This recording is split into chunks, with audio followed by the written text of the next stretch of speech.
Sign here. This how we saved your sister-in-law. My husband snapped, shoving me $900,000 debt agreement at me.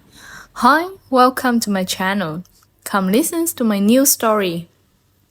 My sister-in-law and I are both daughters-in-law in the same family, but we've never been treated equally.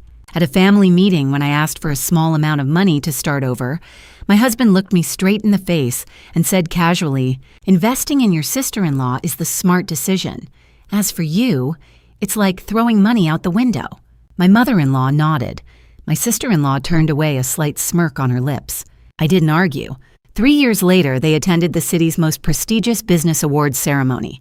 What they saw left them both speechless, their hands trembling with suppressed anger. Thank you for being here. It means everything. Now tell me in the comments, where in the world are you watching from, your city, your country? I want to know. Note this story weaves fictional elements into its narrative for entertainment and educational value. Names and settings are coincidental, but the message waiting for you at the end is one worth staying for. The music reached me before anything else. It drifted through the heavy stage door in soft, unhurried waves, a string quartet playing something elegant and unrushed, the kind of music that exists purely to remind wealthy people that they are in fact wealthy. I stood in the narrow backstage corridor of the Palmetto Grand Ballroom and let it wash over me for a moment, my back against the cool plaster wall, my eyes closed. 500 people were on the other side of that door. I had checked the guest list 3 times. I opened my eyes and pressed close to the thin gap between the door and its frame, just wide enough to see without being seen. The Palmetto Grand was Charleston's most prestigious event venue. 3 decades of galas, charity dinners, and awards ceremonies had polished it to a particular kind of shine. Tonight, the main hall looked like something out of a dream. Ivory pillar candles rose from centerpieces of white garden roses and eucalyptus, their light casting the room in warm gold. Crystal champagne flutes caught the glow from the chandeliers above, throwing small sparks of light across the pressed tuxedos and designer gowns below.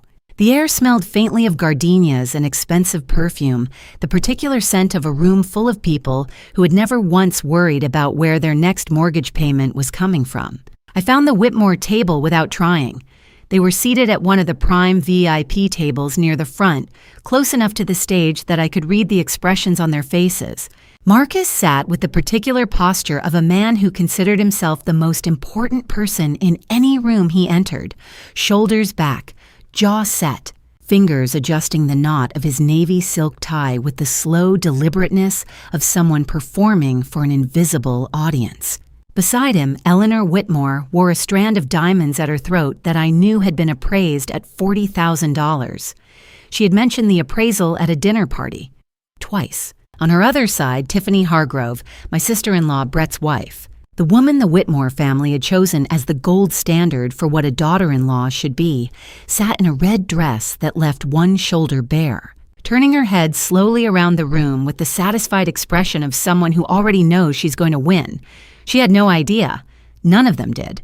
I stepped back from the gap in the door and looked down at the name badge in my hand. The cardstock was heavy cream-colored, embossed with the Southern Business Excellence Award seal in gold foil. The text was simple and clean. Savannah Caldwell, CEO Caldwell and Associates, my maiden name.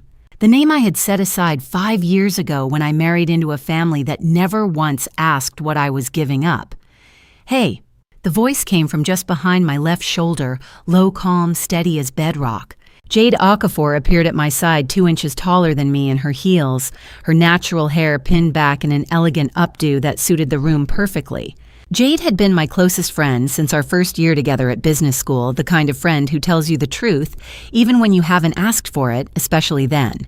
She had driven 4 hours from Charlotte that afternoon just to stand here in this corridor with me. And she was holding a glass of sparkling water in each hand like she had known exactly what I would need. She held one out. I took it. "You ready?" she asked. I looked at the name badge in my hand one more time. "I've been ready for 5 years, I said, and I meant it. But even as I said the words, something shifted quietly inside me. Not doubt nothing as simple as that. It was more like the particular stillness that settles in just before something permanent happens, the way the air changes right before a storm breaks over the harbor. I was ready. I had been ready for a long time, but standing in that corridor with the music on the other side of the door and the Whitmore family 30 feet away in their gold-lit seats, I felt the full weight of the distance between who I was in that moment and who I had been the day I first walked into that family. She was a different woman, that version of me. She had walked through the front door of the Whitmore house on Battery Street believing that love was enough, that it could hold up against anything, even a family like theirs. She had been generous with her trust. She had been patient beyond reason. She had set aside her career, her independence, and 5 years of her life because she believed the man she married was worth it. I had spent a long time grieving her. I was done grieving her now. I pinned the name badge to the lapel of my jacket, navy blue, perfectly fitted, chosen for exactly this occasion, and straightened up. "I'll be right behind you," Jade said quietly. I nodded once. Then I turned back toward the stage door and rested my hand flat against the cool painted wood, feeling the vibration of the music on the other side. But before I tell you how that night ended, before I tell you what happened when my name was called and the lights found me, and 500 people in that gilded room finally saw the woman. The Whitmore family never had "I need to take you somewhere else first.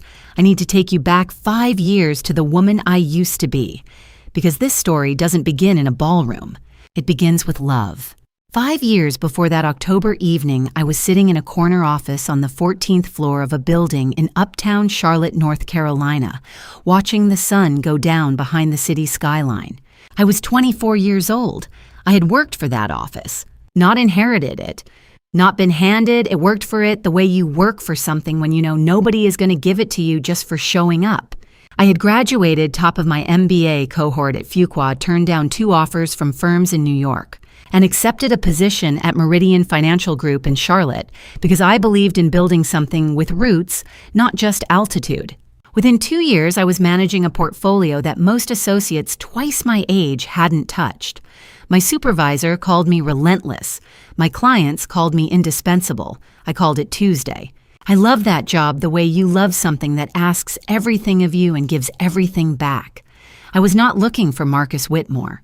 I met him at a fundraising gala for the Carolinas Children's Hospital Foundation, a black tie event held in a glass-walled event space in South End, Charlotte. The kind of evening where the food was excellent and the networking was inevitable. I had gone because a senior partner had asked me to represent the firm. I was standing near the bar with a glass of sparkling water, mentally reviewing a client presentation I had due the following morning, when someone stepped up beside me and said without preamble, "You look like the only person in this room who'd rather be somewhere else." I turned. He was tall, dark-haired, with the kind of easy confidence that comes not from arrogance, but from a life spent being genuinely comfortable in his own skin. He smiled when our eyes met, not the practice smile of a man working a room, but something more natural, almost surprised. His name was Marcus Whitmore.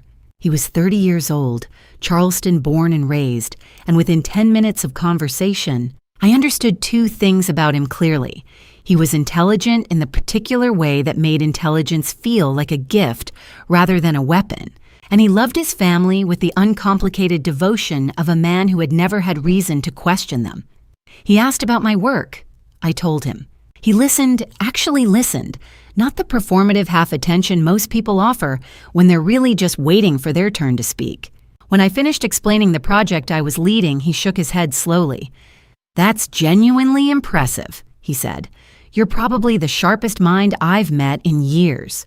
I didn't know standing there that evening how much I would eventually come to think about those words, what they had meant then, what they would mean later. We dated for 18 months. They were good months, honestly fully good, the kind I don't regret and won't pretend to. Marcus drove up from Charleston most weekends. We walked the neighborhoods of South End, and Noda ate at small restaurants where nobody knew his family name, talked about everything and nothing with the ease of 2 people who had found, unexpectedly, someone worth talking to. He brought me coffee exactly the way I liked it without being asked after the third time we spent a morning together. I learned that he was quietly generous, that he called his grandfather Chester every Sunday, that he still got embarrassed telling stories from his college years. I fell in love with the man I saw in those 18 months. I want to be honest about that.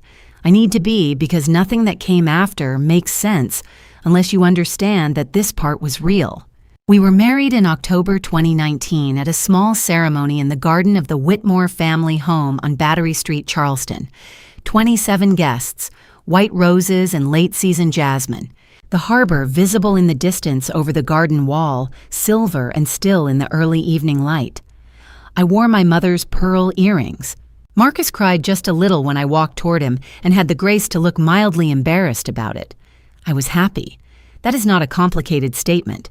I was simply fully happy. It was in the weeks just after the wedding that Marcus first brought up the subject of my job in Charlotte. He raised it gently, the way you raise something you've been thinking about for a while and have decided to finally say out loud. "Charleston is home," he said one evening, sitting across from me at the kitchen table in the Battery Street house. "I know your work in Charlotte is important to you, but this is where we're building our life. Mom agrees. She thinks it would mean a lot to the family to have you here full time." Eleanor had been warm enough in those early weeks, formal, watchful, but warm. I told myself the formality was just her way. I told myself a lot of things in those early weeks. "Your career will still be there," Marcus added. "Family comes first. That's just who we are." He said it with such uncomplicated certainty, such genuine belief in the rightness of it, that I found myself nodding before I had fully decided to. 2 weeks later, I packed my office in Charlotte into 4 boxes. I took down my MBA diploma from the wall and wrapped it carefully in brown paper. I told myself it was temporary, a pause, not an ending, that the career I had spent years building would be waiting when I was ready to return to it. I believed that. I carried those 4 boxes down to my car on a Tuesday afternoon in November, drove south on I-77 toward Charleston, and told myself that love was the kind of thing worth rearranging your life for. I still believe that last part. What I didn't know yet was what the Whitmore family had quietly decided I was worth and how long it would take them to say it out loud. I believed in that choice for exactly 11 months. Then slowly and deliberately, the Whitmore family showed me exactly where I stood in their world. The Whitmore house on Battery Street was 3 stories of white antebellum architecture, overlooking Charleston Harbor, wide piazzas on every floor, black shutters flanking each window, a wrought iron gate at the front that opened with the particular heavy click of something built to last generations. From the outside, it looked like something lifted from the pages of a Southern Living feature spread, the kind of house that made visitors stop on the sidewalk and take photographs. From the inside, it felt like a very elegant cage. I understood this gradually, the way you understand something that nobody announces directly, through small accumulating moments, each one easy enough to dismiss on its own. Each one adding another quiet layer of weight. Eleanor Whitmore ran her household the way a seasoned executive runs a corporation. Every detail was managed, every variable anticipated, every role clearly assigned. The weekly dinner menu was hers to decide. The guest list for any gathering passed through her approval before invitations went out. When a charity luncheon was scheduled at the house in December, she appeared in the doorway of our bedroom 2 evenings prior with a pale blue dress draped over one arm and set it on the foot of the bed without a word. The implication was not subtle. I wore it. I told myself this was a generational thing, a Southern thing, an Eleanor thing that had nothing to do with me specifically. I was new to the family, new to the house, new to the particular rhythms of Battery Street. I was still learning. That was all. Then came the first Whitmore family dinner. It was held in late January, about 3 months after the wedding, a gathering of extended family and close family friends. Perhaps 30 people seated at a long table in the formal dining room under a chandelier that had hung in that house since before the Civil War. Eleanor spent 2 days preparing.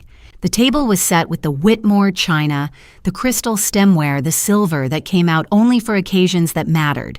I arrived in the dining room early, ready to help, dressed in the green wrap dress I had chosen carefully for the occasion. Eleanor looked at me with an expression I would come to know, well, not unkind exactly, but assessing the way you look at a piece of furniture you're not entirely sure fits the room. "The kitchen could use an extra set of hands," she said. "Rosalie is managing the appetizers, but there's quite a bit to get through." I went to the kitchen. I stayed there for most of the evening, passing dishes through a swinging door, refilling serving platters, learning the geography of a kitchen that was not mine in a house that was not quite mine either. Later during dessert, I stood in the doorway and watched. Tiffany Hargrove, Brett's wife, who had married into the family 2 years before I did, sat in the chair directly to Eleanor's left, the seat that in any family gathering signals proximity and favor. Brett was Marcus's younger brother, quiet and pleasant in the harmless way of someone who had never been required to have strong opinions about anything. Tiffany was the opposite of quiet. She was polished, confident, the kind of woman who laughs at exactly the right moments and always knows when someone important has walked into the room. Eleanor introduced her to a cluster of arriving guests with her hand resting lightly on Tiffany's arm. "This is Tiffany." Eleanor said, her voice carrying the particular warmth she reserved for things she was proud of. "The jewel of this family."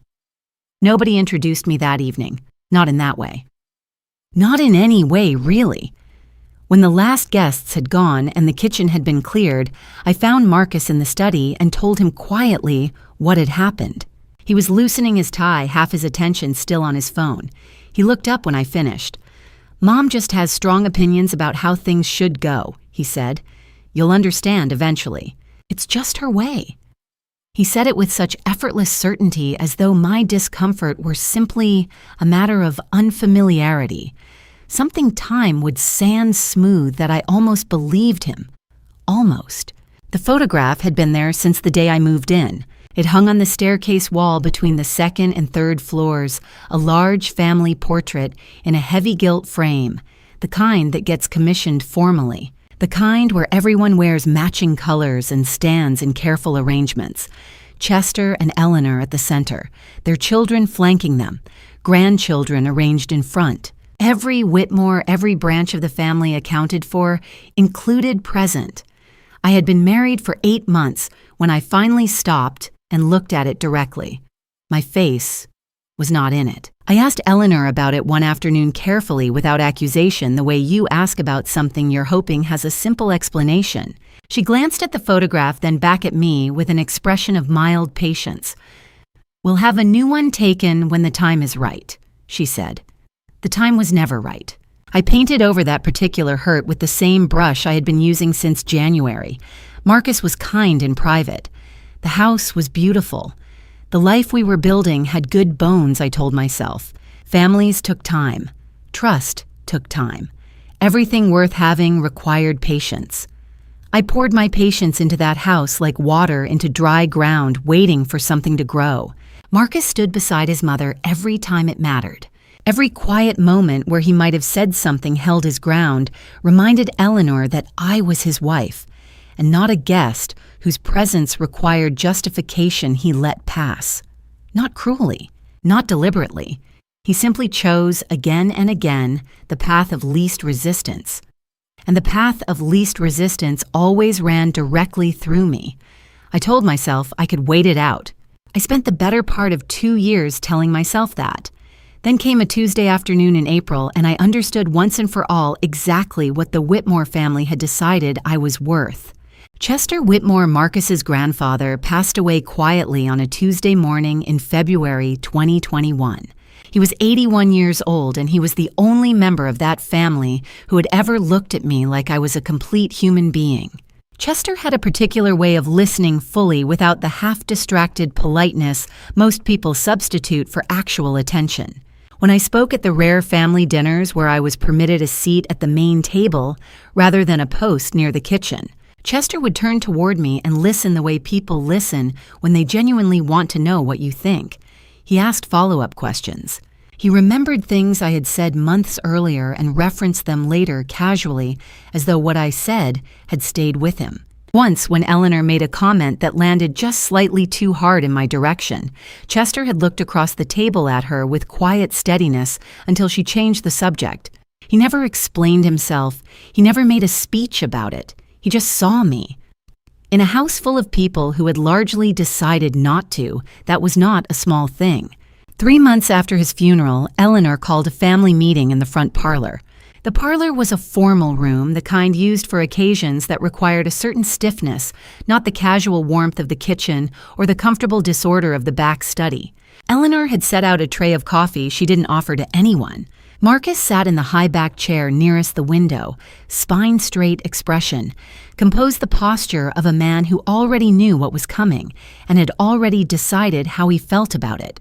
Brett occupied the small settee near the fireplace, his eyes directed at a fixed point somewhere between the floor and the middle distance, in the way of someone who has perfected the art of being present without being involved. Tiffany sat with her ankles crossed and her hands folded in her lap, a faint smile arranged on her face with the precision of something practiced. I took the chair nearest the door. Chester had left behind a sum of liquid savings, $380,000 accumulated over decades of careful, quiet work. Eleanor presented this fact without preface, the way you state the terms of something that has already been decided.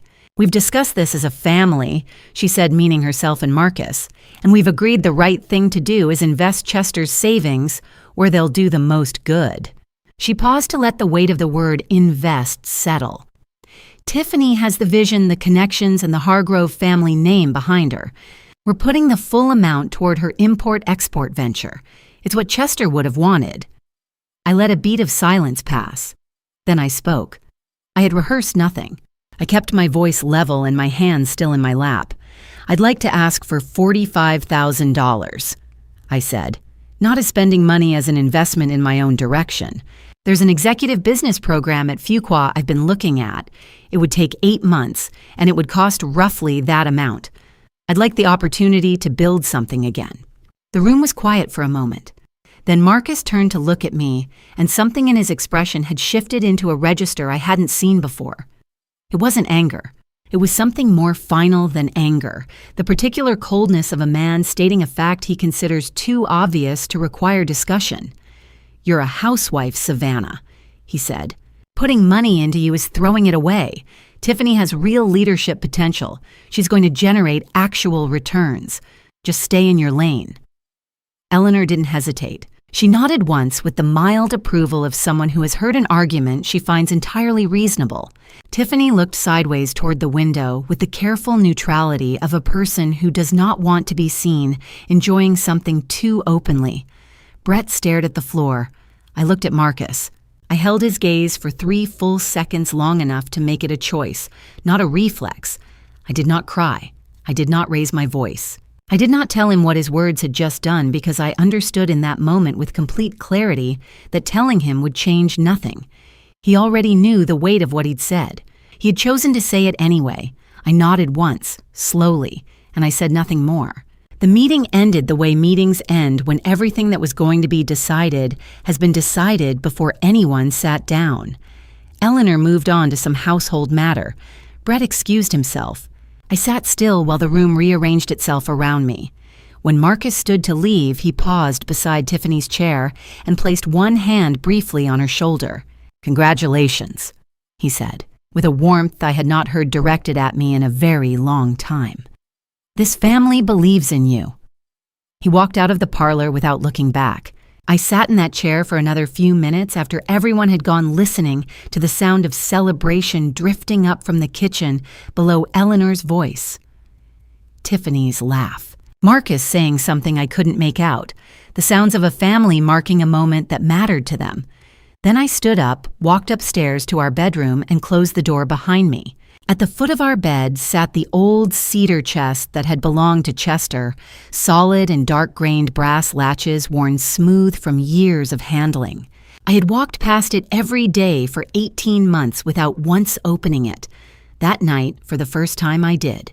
The cedar chest smelled like old wood, and something I could not name, cedar maybe, or simply the particular smell of things kept carefully for a very long time. The smell of patience. of intention, of a person who understood that some things are worth waiting to say. I had found it in the back of the upstairs storage room behind a stack of folded curtains and 2 boxes of Christmas decorations that had not been opened since before Marcus and I had married. Chester's initials were carved into the front panel, CHW in block letters that had softened slightly with age. The latch was stiff. I had to press both sides simultaneously before it gave. The house was quiet by then. Downstairs, the sounds of the evening had faded, the clink of glasses, the low conversation, Eleanor's voice carrying through the ceiling with the particular certainty it always carried. It was past 11. I knelt on the hardwood floor of the storage room in the dress I had worn to the family meeting that afternoon and lifted the lid slowly. Inside the chest held what I had expected, a folded wool blanket, cream-colored, slightly worn at the edges. Some old photographs in a stack bound with a rubber band, faces I recognized from the framed portraits in the downstairs hallway, faces from a generation of Whitmores I had never met. A pocket watch in a small velvet pouch, the kind of object that accumulates meaning simply by surviving. The ordinary artifacts of a long life arranged with the care of someone who had known exactly what he was leaving behind. But beneath all of it, pressed flat against the cedar bottom, was a manila envelope. Thick, sealed with the kind of care that suggests the person sealing it was not in a hurry. The handwriting on the front was Chester's. I recognized it from the birthday cards he had sent in the first year of our marriage, before he had gotten too ill to write them himself. Deliberate and unhurried, the letters formed with a steadiness that belonged to someone who had made peace with the pace of things. The name on the envelope read, "For the one who proves worthy of integrity." No other name, just that. I sat back on my heels and looked at it for a long moment. The rubber band on the photographs, the velvet pouch, the wool blanket that smelled faintly of cedar and thyme, and this envelope pressed to the bottom as though it had been waiting for the exact weight of everything above it to be lifted away.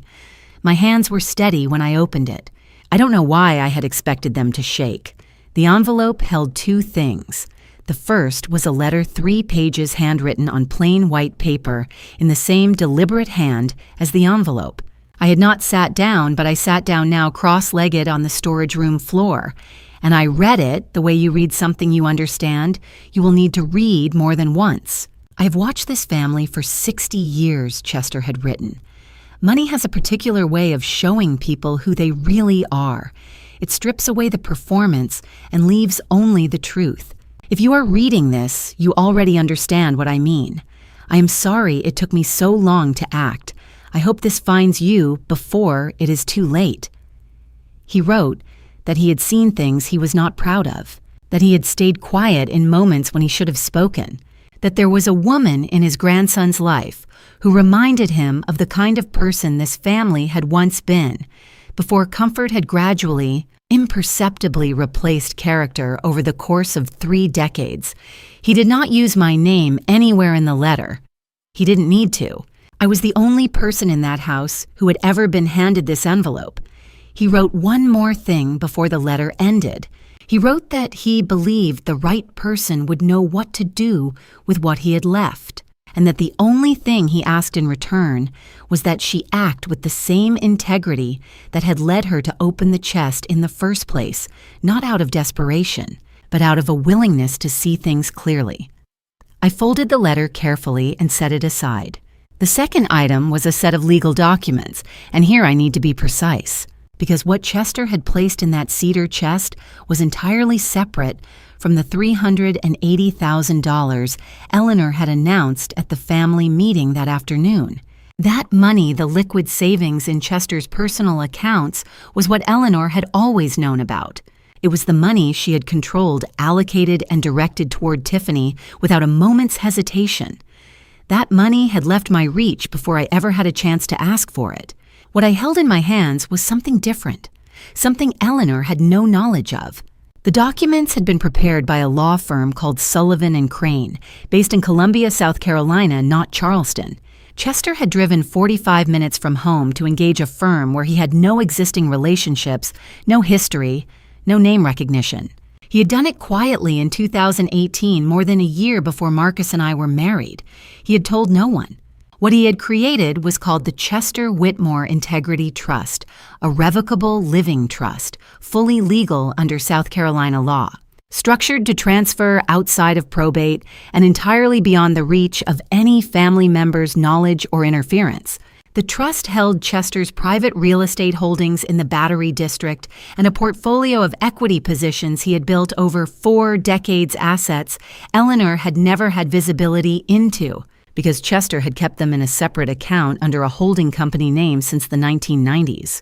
The beneficiary designation was precise, the spouse of my grandson, Marcus Whitmore, provided she demonstrates financial integrity and remains in the marriage for no fewer than 5 years from the date of this trust's execution. The trust had been executed on October 15, 2019, the evening of our wedding after the ceremony had concluded and the guests had gone home. Chester had driven back to Columbia that same night and signed the documents at Gerald Ashford's office. Our marriage had to exist before the trust could name its beneficiary. Chester had made certain of that sequence. The activation date was October 15, 2024. I sat with those 3 lines for a long time. Then I did the arithmetic slowly, the way you do arithmetic when the numbers matter enough to get exactly right. 3 years, 6 months. I want to be careful about what I felt in that moment because it would be easy to misread it. What I felt was not excitement. It was not greed. It was something closer to the particular vertigo of standing at a crossroads at 2 in the morning when you thought you were lost and then suddenly realizing you know exactly where you are. I could leave. I could walk out of this marriage before the sun came up and be done with all of it. The parlor meetings, the kitchen schedules, the family photographs on the staircase wall that had never once included my face. I could leave and lose every asset Chester had designated and start over somewhere with nothing but my own 2 hands and whatever I had managed to build before someone decided I wasn't worth the investment. Or I could stay. Not for Marcus. Not for Eleanor. Not even if I was honest with myself for the assets themselves. I could stay for the woman Chester had believed I was capable of becoming. The woman who did not run when things became difficult. The woman who built something real on her own terms while everyone around her had already decided she was not worth the trouble. I folded the letter along its original creases and tucked it back into the envelope. I placed the documents carefully beneath the wool blanket exactly as I had found them. I closed the lid of the cedar chest and pressed both latches until they clicked, and I sat for a moment in the quiet of the storage room while the sounds from downstairs, a door closing, Eleanor's footsteps in the hall below drifted up through the old floorboards of the house. Then I stood up, walked to the window at the end of the hall, and looked out at the harbor. 3 years and 6 months. I needed a plan, and I needed someone I could trust completely to help me build it. The next morning, I picked up my phone and called the one person who had never once lied to me. Jade Okafor and I had been friends since the first week of our MBA program at Fuqua, the kind of friendship that forms fast under pressure and then proves itself over years of ordinary life. She was the only person from my life before Charleston that I had kept in real contact with, and even that contact had grown thin. A text here, a phone call on birthdays, the occasional message when something in the news reminded one of us of the other. I had let the distance grow without meaning to the way you let a lot of things go when you're trying to make a new life fit. She picked up on the second ring. We met in Charlotte 3 days later, at a coffee shop on East Boulevard that neither of us had chosen for any particular reason, except that it was halfway between her office and the parking garage where I had left my car. She was already at a corner table when I arrived, both hands wrapped around a mug, watching the door. She looked exactly like herself, composed direct, the kind of person who doesn't waste energy on expressions she doesn't mean. I sat down. I ordered nothing. And then I told her everything. I told her about the kitchen assignments and the staircase photograph. I told her about the family meeting and Marcus's voice when he said the words, throwing it away. I told her about the cedar chest, the envelope, the letter in Chester's handwriting, and the documents from Sullivan and Crane in Columbia. I told her about October 15th, 2024, and the arithmetic I had done on the bedroom floor. When I finished, Jade was quiet for a long moment. She looked at her coffee. Then she looked at me. "I've been waiting 4 years for you to stop pretending everything was fine," she said. It was not a criticism. It was just the truth delivered the way Jade always delivered truth, without decoration, without softening, without any particular satisfaction in being right. She had said something similar once 2 years into my marriage, and I had changed the subject. I hadn't changed it this time. We talked for 3 hours. By the time we walked out onto East Boulevard, we had the shape of a plan. The first problem was access. I couldn't run a business from Charleston without a reason to be somewhere else regularly, and that reason needed to be the kind of thing Eleanor Whitmore would not only permit, but approve of. I thought about it for 2 days. Then I brought it to Eleanor at breakfast on a Thursday morning, casually the way you raise something you've been considering for a while. "I've been thinking about volunteering," I said. "There's a literacy program in Charlotte, the Women's Financial Literacy Initiative. They teach basic money management skills to women who've had limited access to financial education. I'd go up on Tuesdays and Fridays. It's a 4-hour drive round trip, but I think it would be meaningful." Eleanor set down her coffee cup and considered me with the look she used when deciding whether something was appropriate. "That," she said after a moment, "is exactly the kind of community involvement a Whitmore wife should be doing. Tuesdays and Fridays, 8 days a month." It was enough. Within 6 weeks of that conversation, I had re-registered Caldwell and Associates as a limited liability company in North Carolina under my maiden name, with a mailing address at a small suite of shared offices on South Tryon Street in Charlotte, $400 a month access to a conference room twice a week, a real address on a real letterhead. Jade signed on as a silent co-founder, her name appearing nowhere on the public registration. She had insisted on that. "If this works the way you think it will," she had said, "you'll want clean lines." I was building the foundation of something I couldn't yet fully describe, not to Jade, not to myself, not in any language that would have made sense to someone who hadn't read Chester's letter. But I knew what direction I was moving in, and I knew I needed it to be solid before I added weight to it. Then in August, I found the loan documents. I had been looking for our homeowner's insurance renewal in the small desk in Marcus's study, a room I had no reason to enter often and never did without a practical purpose. The insurance documents were in the 3rd drawer, but in the 2nd drawer beneath a folder of investment statements was a loan agreement from First Coastal Lending Group. The borrower's name on the signature line was mine. The amount was $620,000. I had not signed that document. Marcus had signed it for me using the power of attorney I had executed during the first month of our marriage at the suggestion of a family attorney, a routine document, I had been told, standard for married couples managing shared property. I had signed it without concern because I had trusted him. That trust, it turned out, had a price tag.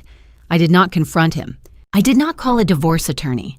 I did not do any of the things a person does when they react before they think. Instead, I drove to Columbia on the following Tuesday and sat down with a lawyer at Sullivan and Crane, the same firm that had prepared Chester's trust. I explained what I had found. I asked what my options were. The lawyer, a quiet man named Walter Greer, who spoke carefully and billed by the quarter hour, listened without interrupting.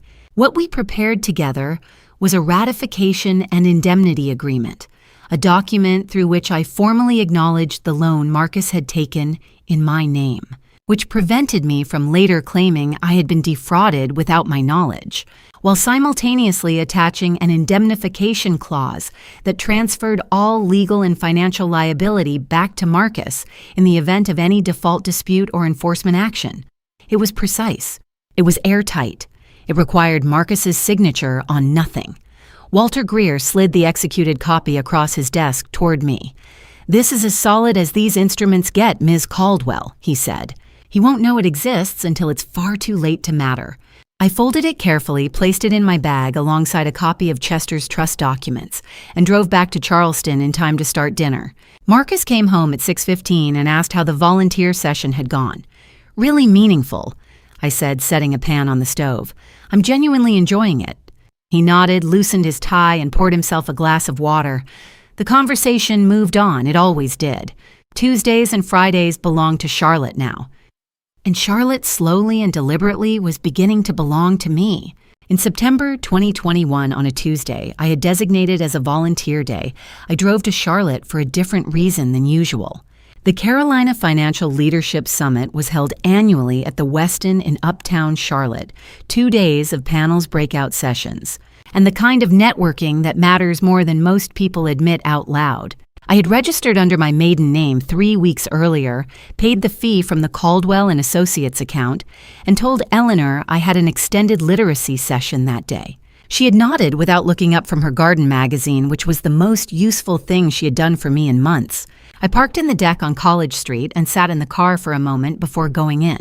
The city outside the windshield was doing what Charlotte does on a Tuesday morning in September, moving in different, purposeful, full of people who had somewhere specific to be. I had not attended a professional event in nearly 2 years, not a charity dinner where I stood beside Marcus and smiled at the right moments, not a Whitmore family function where my role was to be pleasant and peripheral and not take up too much of the conversation, an actual industry conference, with a program and a registration desk and a name badge that said nothing whatsoever about Battery Street or the Whitmore family or the life I drove back to every evening on I-77 South. I looked at the badge before I clipped it on. Savannah Caldwell. Caldwell and Associates, Charlotte, NC. I clipped it to my jacket and walked through the front doors. The morning session covered Southeast market expansion, specifically the structural gap between institutional capital and mid-market businesses operating across the Carolinas and Georgia. It was a subject I had thought about seriously during my years at Meridian Financial Group, and one I had continued to track quietly in the 18 months since I had reopened the company. The research had been late-night work done at the desk in the back of the Caldwell office after Jade had gone home, but it was current, and it was mine. And I had organized it into a framework that I had not yet had an occasion to present to anyone. When the moderator opened the floor for discussion, I waded through 2 other contributions and then spoke. I don't remember every word. I remember the substance, a specific argument about capital allocation inefficiency in the secondary markets between Charlotte and Atlanta, anchored by 3 data points drawn from recent Federal Reserve regional reports. I proposed a framework for identifying underleveraged mid-market operators in the corridor, not the companies that financial media covered, but the ones operating just below that threshold, where the opportunity was concentrated and the competition for deals was structurally thin. The moderator said he hadn't heard the argument framed quite that way before. The table went quiet when I finished, not the uncomfortable silence of a room that doesn't know what to do with something unexpected. The other kind, the brief, particular stillness of people who are actually processing what they just heard, rather than preparing their next contribution. There's a difference between those 2 silences, and you learn to distinguish them quickly if you have spent any time in rooms where ideas are being evaluated. I noticed the man across the table because he had been watching me from the moment I first opened my mouth, and he did not stop watching when I finished. He was in his late 50s, silver-haired, unhurried in the way that belongs to people who have spent enough decades in rooms like this that the performance element stopped interesting them a long time ago. He was taking no notes. He was simply watching with the focused attention of someone who had already decided this was worth his full consideration. After the session broke, he found me in the hallway near the coffee station. "Raymond Holloway," he said, and extended his hand. "Holloway Capital Group." I knew the name. Most people who had spent any time in financial circles across the Carolinas did. Raymond Holloway had built his first company at 32 from a single investment thesis and a rented desk in a shared office in Raleigh. The third company he had built had been acquired for a number that appeared in regional business papers for a solid month. He had started Holloway Capital Group with the proceeds and had been running it for 12 years.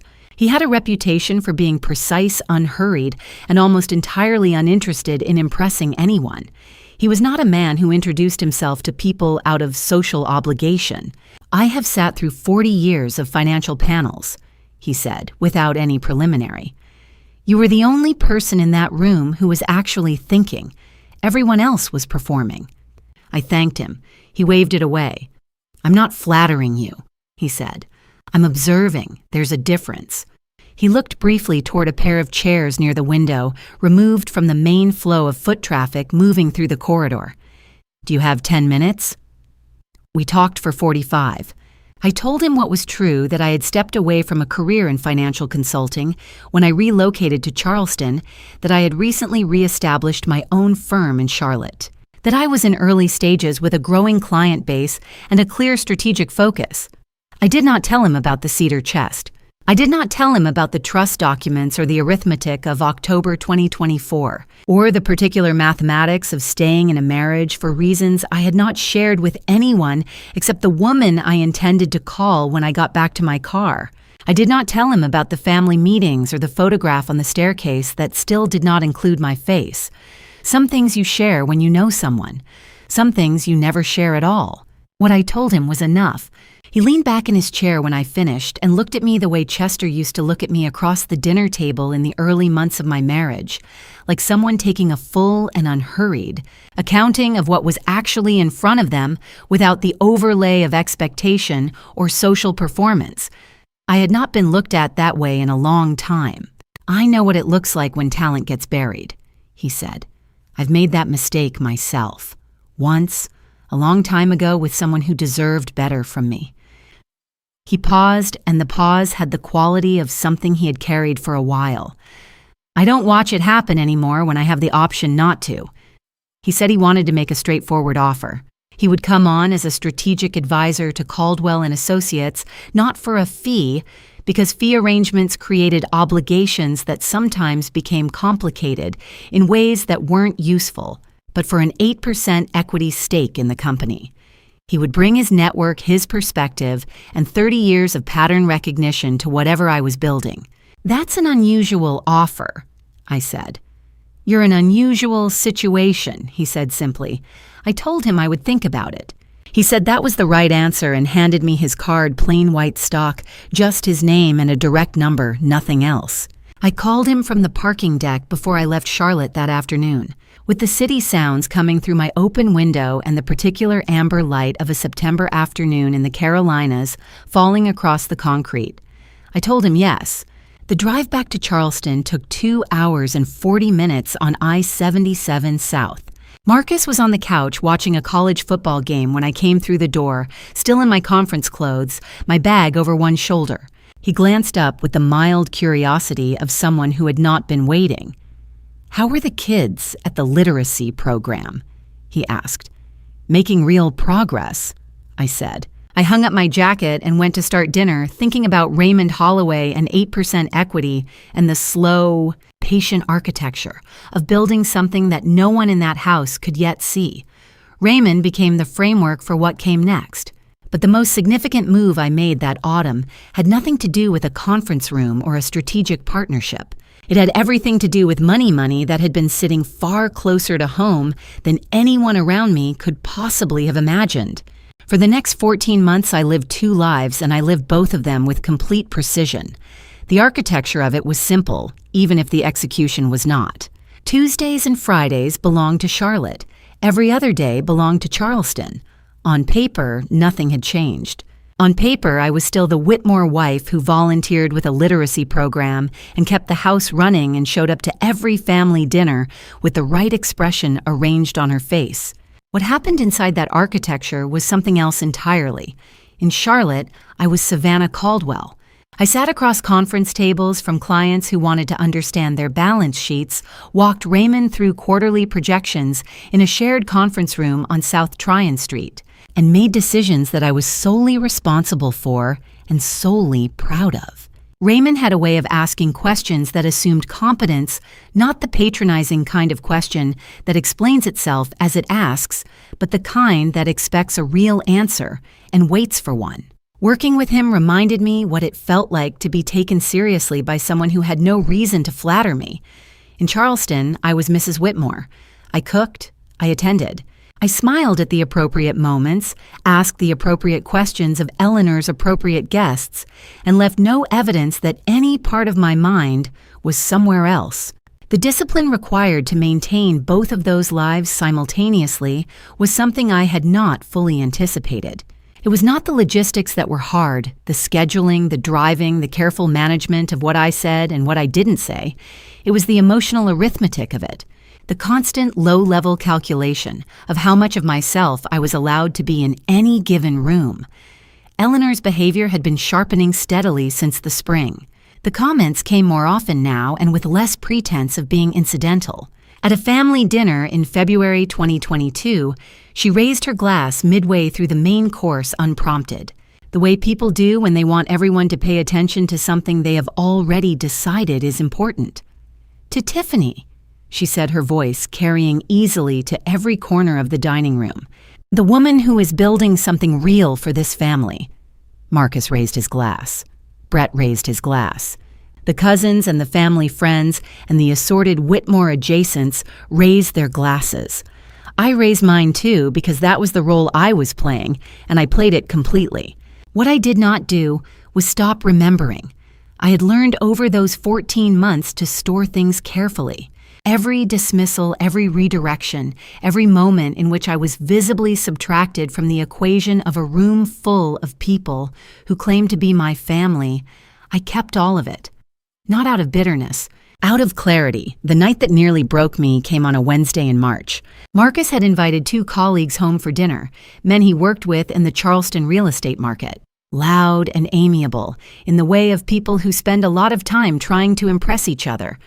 I had cooked, which was what I did, and the dinner had gone well, which was what they expected.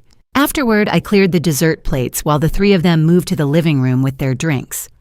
I was in the kitchen when I heard it. One of the colleagues had asked in the offhand way of someone making conversation whether my wife works, and then Marcus's voice, warm and easy and carrying the way voices carry in old houses with hardwood floors. "Savannah, she's happy taking care of things at home. Not everyone needs a career." A small laugh from one of the men. The conversation moved on.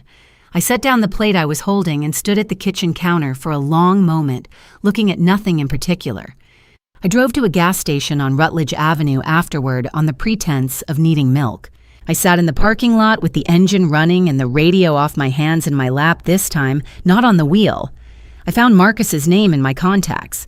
I held the phone in both hands and looked at it for a long time, thinking about how simple it would be. 1 call, 3 sentences, and the whole architecture of the last 14 months would come apart at once. My thumb was close to the call button when the phone vibrated. A text from Jade checking in. "You okay tonight?" I stared at the message for a moment. Then I called her instead. She picked up before the second ring. "Don't," she said. She said it the way she said most things without preamble, like she already knew. "I'm so tired, Jade." My voice came out quieter than I expected. I'm exhausted." "I know," she said. Not "I know it's hard" or "I know this is a lot," just "I know." The 2 plainest, most sufficient words in the English language said by someone who actually meant them. "You are 3 months away from the Holloway contract," she said. "That's it, 3 months. You have done 14 months of the hardest work I've ever watched anyone do, and you have 3 months left before the first real milestone. You don't quit 3 months out." I leaned my head back against the headrest and looked at the gas station lights through the windshield. "Okay," I said. "Okay," she said back. I bought the milk. I drove home. I put it in the refrigerator and washed the remaining dishes and went to bed at the same time I always did. And in the morning, I got up and made coffee and drove to Charlotte on Friday. Because Friday was a Charlotte day and I had work to do. Jade was right about the 3 months. The Holloway contract came through on schedule, and it was everything we had projected, and then some. But what she didn't know, what I hadn't told even her at that point, was that I had already made another move. A financial one executed quietly over the previous year through channels that looked like nothing from the outside. It involved money that Marcus had been mentioning at dinner parties for months, always with the same expression of quiet pride, always with the same word: investment. By January 2022, Marcus had developed a new favorite subject. He brought it out at dinner parties the way some men bring out a bottle of good scotch with a particular kind of quiet pride. The performance of a man who wants to appear modest about something he is in fact very pleased about. The story was always the same with minor variations depending on the audience. A mysterious angel investor had come in at exactly the right moment. saw the potential in his real estate firm when the market was difficult, committed $1.2 million without hesitation, saved everything. That's what real investment looks like, he said one evening, swirling a glass of bourbon at a dinner for 6 in our dining room. Someone with vision backing someone else with vision. No committees, no due diligence theater, just a decision. The guest nodded. Someone asked who the investor was. Marcus smiled in a way that suggested the answer was both important and confidential. A private fund, he said. They prefer to stay quiet. That's how serious money operates. I passed the breadbasket to the woman on my left and said nothing. The truth was, this in the summer of 2021, Marcus's firm had been in serious trouble. A development project in the North Charleston corridor had gone significantly over budget. 2 anchor investors had pulled out within the same quarter, and the operating account had been running at a deficit for 4 months. I had known because I had seen the statements, the ones he left on his desk, the ones that arrived by mail and sat unopened for days because he didn't want to look at them. He had needed money quickly. He had not asked me for it because asking me for money would have required acknowledging that I had any. I had given it to him anyway, just not in the way he would have recognized. The $1.2 million had come from an investment portfolio I had opened at 22 years old, before I had ever heard the name Whitmore. It was separate property under South Carolina law assets established before the marriage maintained in accounts that had never been commingled with our joint finances. I had built that portfolio carefully over 6 years at Meridian reinvesting returns, adding to it from my own salary, watching it grow with the particular patience of someone who understood that money is most powerful when it is quiet. Moving it required structure. I had set up a series of 3 holding entities, each one legitimately registered, each one owned by the previous, with the final entity deploying capital into Marcus's firm as a private investment fund. The paperwork had taken 6 weeks. Walter Greer at Sullivan & Crane had reviewed every layer. The exit clause was embedded in the original investment agreement, triggering at my sole discretion with 90 days written notice to the fund's managing entity, which was, through 3 layers of corporate structure, me. Marcus had accepted the money in August 2021 without asking a single question about where it had come from. In my experience, people who need money badly enough rarely interrogate the source. They tell themselves the story that makes the most sense. And the most available story was the one he had been telling ever since a smart investor with good judgment had seen something worth backing. He had used $200,000 of it to inject additional capital into Tiffany's company, Global Trade Winds, an import and export venture that had launched the previous year to considerable fanfare within the Whitmore family, and as far as I had been able to determine, considerably less traction in the actual market. I sat at my end of the table and listened to him describe his anonymous benefactor and thought about the exit clause, which I had read carefully enough to have memorized its key provisions. 90 days notice, full principal return. Any remaining equity interest reverts to the fund. Later that evening, one of the guests, a woman named Patricia, a friend of Eleanor's who attended most of these dinners and always asked questions that made me feel like I was being quietly assessed, turned to me across the table and asked what I had been keeping myself busy with lately. Before I could answer, Marcus spoke. "She keeps the house running," he said with the easy warmth of a man saying something generous. "That's her contribution." A small ripple of polite laughter moved around the table. Patricia smiled at me in the particular way of a woman who has been in rooms like this long enough to understand exactly what that kind of comment means. I smiled back. I said something mild and agreeable and moved the conversation along because that was the role, and I played it without deviation. But I thought very clearly every dollar he has spent on Tiffany, every dollar he has used to build a reputation while systematically erasing mine, every dollar of the story he tells at dinner parties about an investor with vision who believed in him. That was my money, all of it. And I held the exit clause. After the guests left and Marcus had gone upstairs, I sat at the kitchen table with my laptop open and pulled up the investment fund documents. I went through the exit clause provisions one more time, not because I had forgotten them, but because precision matters. and I had learned a long time ago not to rely on memory alone for things that count. Everything was exactly as I had structured it. I closed the laptop, washed the remaining glasses, and turned off the kitchen light. Money, I had always known, was only one layer of anything that mattered. What I had not fully anticipated was what the next layer would look like when I started pulling at it, the thing underneath the numbers, the thing that had never quite added up no matter how many times I ran the figures. Tiffany Hargrove's numbers had never added up, not once, not from the beginning. And a financial analyst by training and by instinct does not ignore a number that refuses to reconcile. Before I open that file and show you what was inside, type "waiting" in the comments. Let me know you're still here because I need you to be present for what I'm about to tell you. Worth noting, this story weaves in some fictional elements for narrative depth. If that's not for you, feel free to step away here, no judgment. But for everyone staying, the next part is where the whole picture finally comes into focus.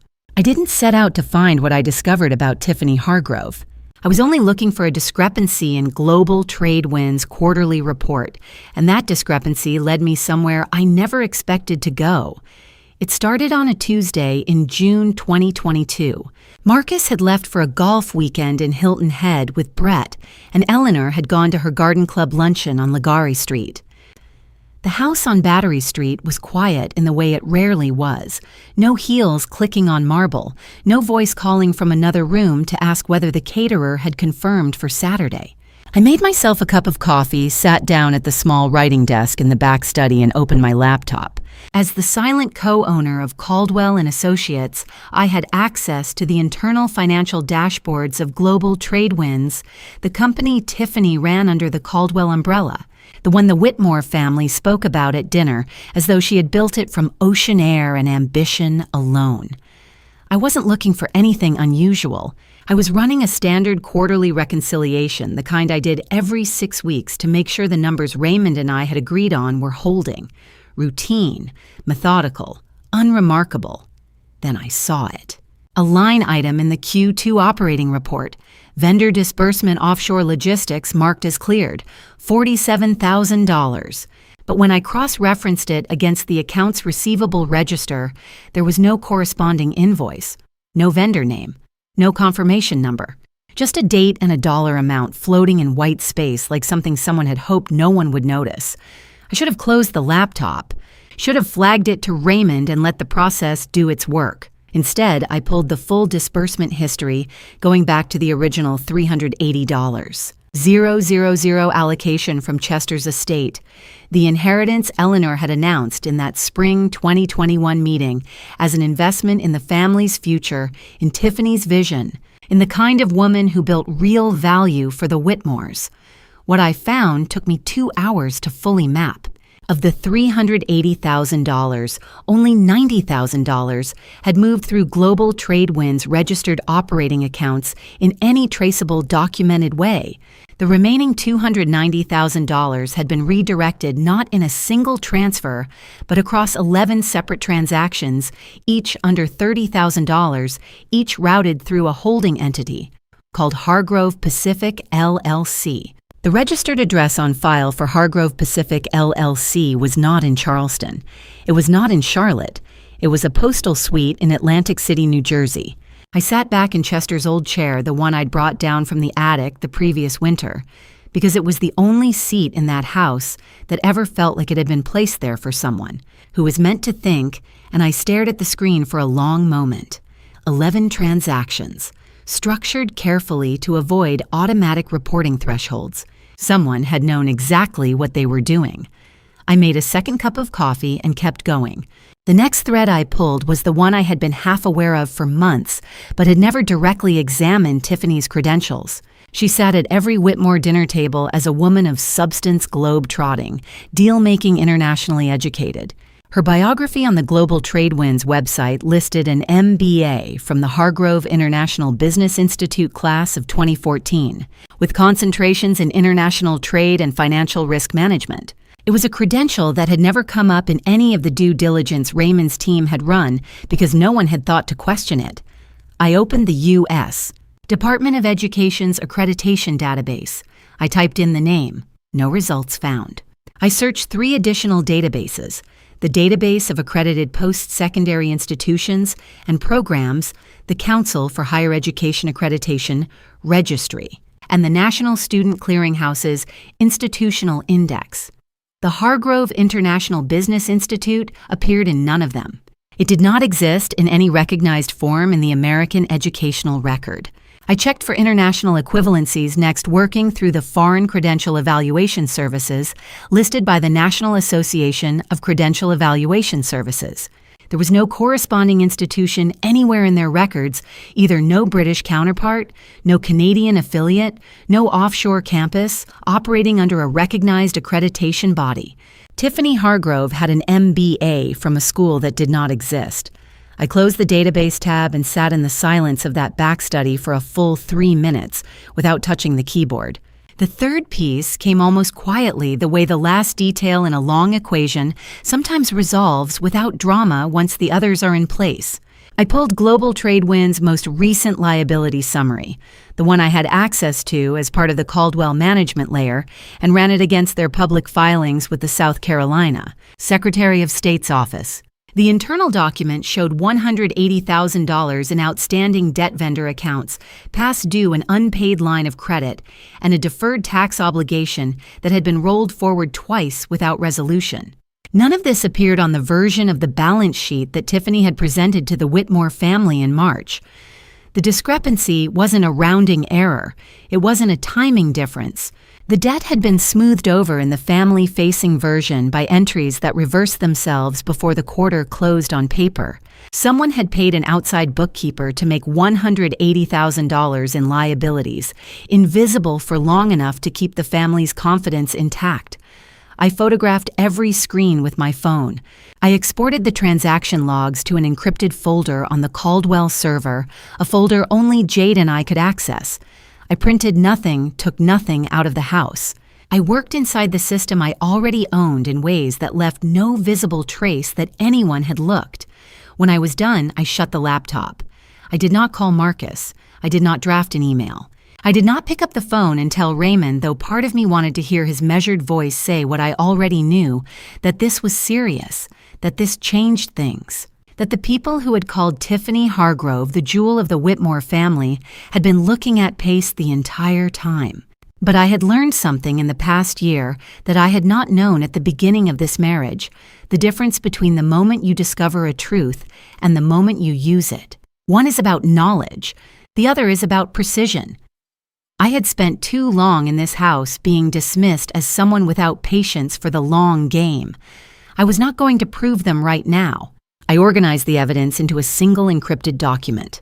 I added it to the folder where I kept the copy of Chester's trust conditions, the pages I had found in that cedar chest more than a year ago, the ones that had reframed everything I understood about why I was still here, still quiet, still waiting. The trust and the evidence sat side by side in that folder like two halves of an argument I wasn't ready to finish. There was still one piece missing.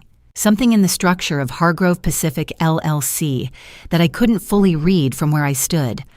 I needed a different angle, one I didn't have yet but suspected I knew where to find. I closed the folder, picked up my coffee cup, and walked to the kitchen window. Outside the Battery Street garden was perfectly still. Somewhere across the harbor, the water was moving even when you couldn't see it. I had learned to work the same way. In October 2022, Eleanor Whitmore made the most consequential financial decision of her life, and she made it in a hurry. I had spent the 3 months since June doing what I always did when I found something important waiting.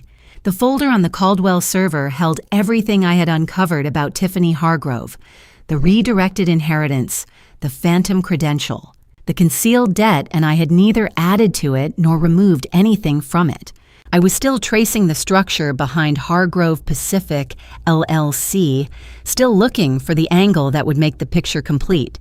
What I did not anticipate was that the Whitmore family would hand me something far more immediate while I was still looking. It began with a dinner conversation I was not supposed to follow. Marcus and Eleanor had a register they used when they believed I was either not listening or not capable of keeping up low-clipped. the kind of shorthand that develops between two people who have been communicating around a third person for long enough that it has become habitual. We were at the dining table on a Thursday evening in early October. I was cutting the roast. Eleanor said Tiffany needed capital for a Miami expansion, a new office, new staff, a physical presence in South Florida that would... She explained to Marcus as though explaining it to someone who needed the context spelled out open global trade winds to Latin American trade routes. The number she named was $400,000. The timeline she described was immediate. Marcus asked where the money would come from. Eleanor set down her fork. "The house," she said, as though the answer had always been obvious. I kept cutting the roast. 2 days later, a loan officer from First Carolina Bank arrived at Battery Street with a folder and the practiced efficiency of someone who had done this particular kind of appointment many times before. This was a separate instrument entirely from the $620,000 loan Marcus had taken, using my power of attorney the previous year that one had been an unsecured business. Line through First Coastal Lending Group. This was different, a mortgage note collateralized by the house itself, issued by First Carolina Bank. The figure on the documents was $900,000 drawn against the Battery District property, which had been appraised at just over $1.85 million the previous spring. Marcus sat at the parlor table and signed in under 20 minutes. I watched him move through the pages the way someone moves through a formality they have already decided to complete initialing, where the officer pointed, asking nothing about the prepayment schedule or the default provisions. Then the officer looked at me. Under South Carolina law, when a primary marital residence is pledged as collateral, both spouses must sign the consent documentation. The officer knew this. Marcus, to his credit, at least had the grace to glance in my direction before explaining that my signature was needed. I picked up the pen. I signed where indicated. I smiled the way you smile when someone gets your coffee order exactly right without being asked. The loan officer thanked me, gathered his folder, and saw himself out. Marcus clapped once and said they should call Tiffany. Eleanor was already reaching for her phone before he finished the sentence. I drove to Columbia the following Tuesday morning. The offices of Sullivan and Crane occupied the 4th floor of a building on Main Street, 7 blocks from the State House Dome. I had worked with the firm the previous summer, the indemnity work. The quiet legal architecture I had been assembling one document at a time in the margins of the life I was living on Battery Street. The attorney who met me this time was different from the one I had worked with before, younger, early 40s, with the careful deliberateness of someone who had been imprecise once and had decided never to be again. He stood when I came in and gestured to the chair across from his desk without unnecessary conversation. I explained what I wanted. I wanted to acquire the mortgage note on the Battery Street property, the $900,000 instrument that First Carolina Bank now held through a subsidiary of Caldwell and Associates. The subsidiary would enter the transaction as a private debt acquisition fund, a structure that Jade and I had registered in Delaware 18 months earlier, precisely for this category of purpose. First Carolina would receive full face value on the note, plus a transfer premium. A clean exit. No discount, no negotiation, no complexity on their side. The attorney reviewed the documents I had brought. Then he looked at me with the particular expression of a professional who has understood something and is taking a moment to verify that he has understood it correctly. "Are you certain?"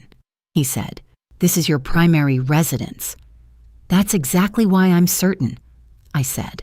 He was quiet for a moment, the kind of quiet that belongs to lawyers when they are deciding whether the situation calls for further counsel or whether the person in front of them has already considered what they need to consider. Then he nodded, once turned to his keyboard, and began drafting the acquisition agreement. The process required 4 weeks. Bank approvals, title, search verification of the existing deed of trust, formal assignment, and final registration with the Charleston County Register of Deeds. Every step in the chain moved through the Delaware subsidiary. The name Caldwell and Associates did not appear anywhere in the documentation that First Carolina could access. From the bank's perspective, they had sold a performing mortgage note at par to a private capital vehicle in a routine secondary market transaction, the kind that happens dozens of times every week across South Carolina. unremarkable to everyone involved except the person who had originated the idea. On a Friday afternoon in late November, the assignment was recorded. I drove back from Columbia that evening on I-26, the way I always drove it. Windows up, radio low, watching the landscape change as the flat Midlands gave way to the softer, older light of the low country east of the Edisto. The sky over Charleston County in late November has a particular quality, in the late afternoon a kind of pale gold that sits low over the marshes and does not announce itself. I crossed into the county and felt for no reason I could have explained to anyone that the air had changed. I turned onto Battery Street just after 6. I parked in front of the house and did not immediately get out of the car. I sat for a moment with the engine off, looking up at the white facade, the dark shutters, the gas lanterns on either side of the front door, the warm light burning in the parlor window. I had looked at that facade hundreds of times over 3 years.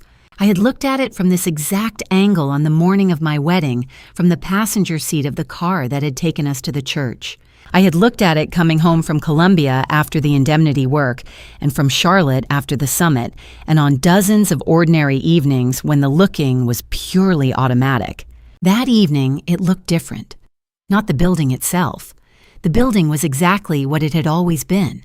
What was different was the particular quality of the looking, the way you look at something, when the relationship between you and the thing has quietly, irrevocably shifted. I got out of the car and went inside. Eleanor was in the front sitting room with a vase of late-season dahlias she had cut from the East Garden deep rust and cream, the colors that appear in Charleston gardens in the last weeks before the first cold. She looked up briefly when I came through the door, registered my presence, and returned her attention to the arrangement. "The traffic was bad," I said. "It always is on Fridays," she replied. I set my bag down by the entry table. I looked at the flowers for a moment the way the rust petals caught the lamplight, the particular heaviness of dahlias at full bloom. "Those are beautiful, Eleanor," I said. "The rust ones especially." She made a sound of quiet agreement. I crossed to the sofa, found the book I had left on the side table 2 days earlier, and opened it to the page I had marked. Eleanor continued with the flowers. The house settled into its familiar evening quiet around us, the small sounds of the harbor carrying faintly through the old walls, the occasional creak of the floorboards overhead. We sat in the same room in the same silence we had always occupied together. To anyone watching, nothing had changed. Everything had changed. The deed of trust assignment had been filed quietly at the Charleston County Register of Deeds. By that weekend, the mortgage on the house was mine. All that remained was to wait for the remaining pieces to fall into their correct positions, and for that, I already knew I would need 1 more year. By the first quarter of 2023, Caldwell and Associates had grown from a 2-person operation into a firm managing more than 40 clients across both Carolinas. I did not announce this to anyone at Battery Street. I did not mention it at dinner, did not leave a business magazine on the parlor table, did not let the number find its way into casual conversation. The growth was real, and it was documented, and it was entirely invisible to the people I came home to every evening, which was precisely how I had built it. Jade had been the engine of the operational side. While I handled the strategy and the client relationships she had quietly assembled, the infrastructure 2 junior analysts hired through a staffing firm in Charlotte, a compliance consultant retained on a monthly retainer, a cloud-based portfolio management system that kept every client file clean and auditable. We ran the office on South Tryon Street the way you run something you intend to keep carefully without shortcuts, with the kind of documentation that holds up when someone eventually looks closely. In March, Raymond called me into the Holloway Capitol conference room on the 14th floor of the Hearst Tower. He had 3 other people in the room, his general counsel, his head of strategy, and a younger man I didn't recognize who turned out to be his chief of staff. There was a contract on the table. The number at the top of the first page was $2.4 million. Partnership agreement, Raymond said. Caldwell and Associates as lead strategic advisor on the Carolina and Southeast portfolio. 18 months renewable. I read the document from the first clause to the last. I asked 3 questions about the indemnification terms. I asked 1 question about the reporting structure. Then I picked up the pen. Raymond waited until the others had left the room before he said what he actually wanted to say. I want you running a team of 40, full decision-making authority. No board approvals, no unnecessary reviews. I only need results. He paused. Your title, if you want one, is Chief Strategy Officer. I want one, I said. He smiled in the way he sometimes did, briefly, almost involuntarily, as though he had not entirely planned to. Then it's yours. I drove back to Charlotte that afternoon and sat in the Caldwell office until after 7, working through the transition plan with Jade. She'd brought coffee and a legal pad, and she sat across from me at the small conference table and wrote notes in the shorthand we had developed over 2 years of working together.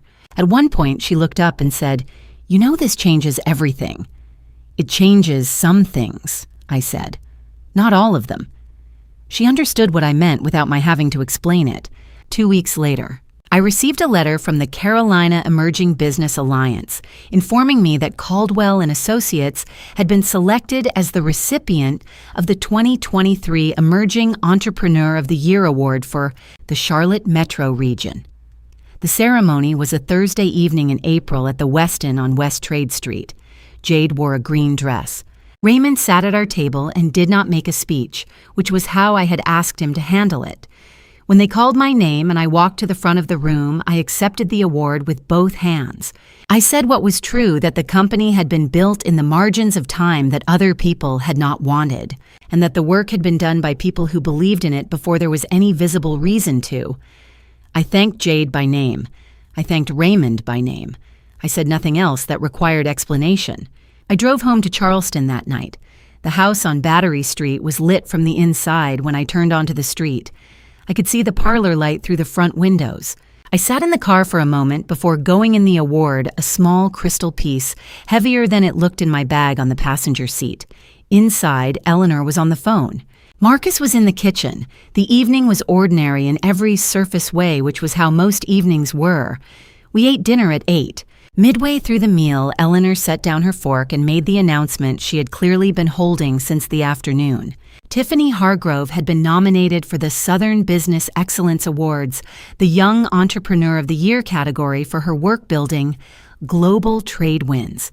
The ceremony would be held the following year, October 2024, at the Palmetto Grand Ballroom in Charleston. Eleanor said the Whitmore name would be on every business page in the state. Marcus raised his glass. Brett nodded. Eleanor looked satisfied in the particular way she looked satisfied when something confirmed what she had always believed. I raised my glass too. "That's wonderful news," I said. I meant it in a way that no one at that table understood. After dinner, while Marcus and Eleanor moved to the sitting room, I went to the study and opened my laptop.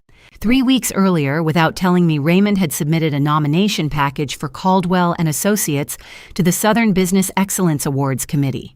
He had mentioned it only afterward briefly, the way he mentioned most things he considered self-evident.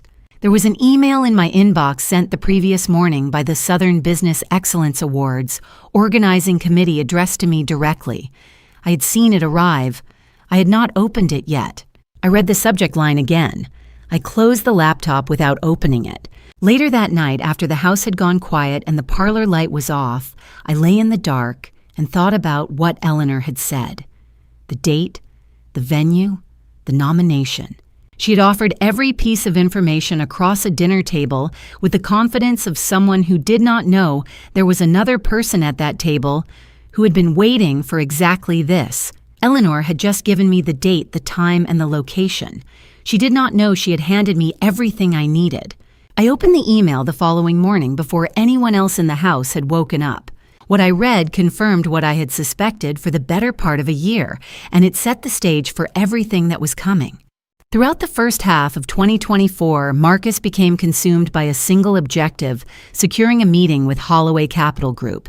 I noticed it the way you notice a change in weather, gradually then, all at once.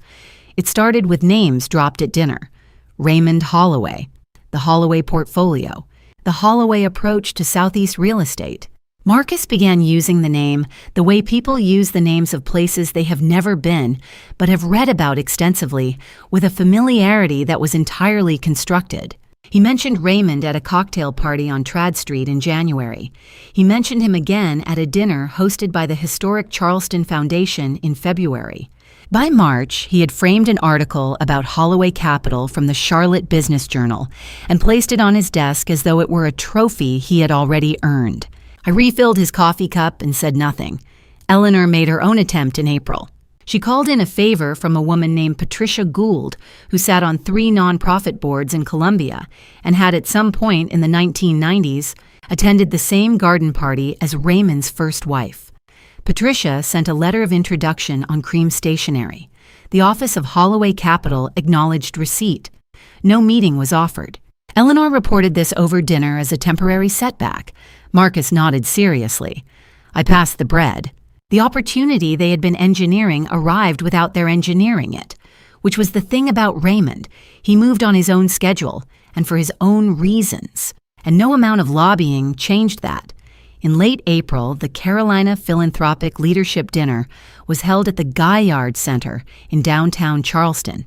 300 guests, black tie, the kind of event where people stood near the right tables and hoped proximity would do what introductions could not. Marcus and Eleanor attended. I stayed home. Jade told me later what she had heard from 2 separate people who were in the room. Marcus had spotted Raymond near the East Bar during cocktail hour and introduced himself with the confidence of someone who had been rehearsing. He had mentioned his real estate company, his regional track record, and his interest in exploring a capital partnership with Holloway's Southeast Fund. He had been, by all accounts, polished and prepared. Raymond had listened without interrupting. When Marcus finished, Raymond set down his glass and said with the particular courtesy that functions as a closed door, I appreciate you reaching out. I should be transparent. I don't make decisions for the fund. I serve at the direction of the principal. All partnership conversations go through that office. Marcus apparently had found this intriguing rather than discouraging. Who is the principal? He had asked. Raymond had smiled that brief, almost involuntary expression I had seen in the Hearst Tower conference room when I had told him I wanted the CSO title. You'll know when the time is right, he said, and excused himself to speak with someone across the room. Marcus came home that evening with the energy of a man who believed he had made progress. He poured himself a bourbon and found me in the sitting room with a book and told me about the exchange in the kind of detail that suggested he had been composing the story in his head for the entire drive home. The principle, the mystery, the sense that something significant was within reach. I set the book face down on my knee and listened. Sounds like a serious operation, I said. It is, he said. Whoever runs it knows how to stay quiet, smart, very smart. I agreed. I picked up the book again. He finished his bourbon and went upstairs. I sat in the quiet for a while after that, looking at the page, without reading it, thinking about the precise geometry of what had just happened in that room. I called Jade the next morning from the Caldwell office on South Tryon Street.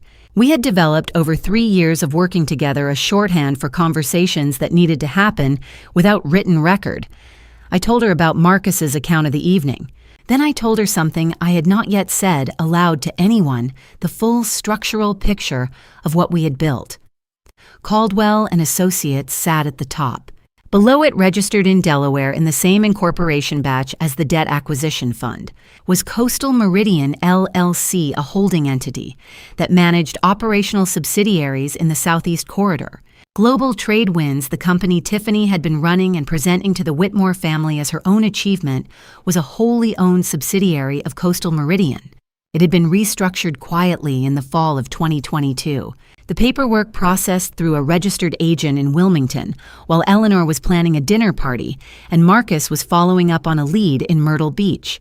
Tiffany Hargrove had been drawing a salary from Global Trade Winds for 2 years.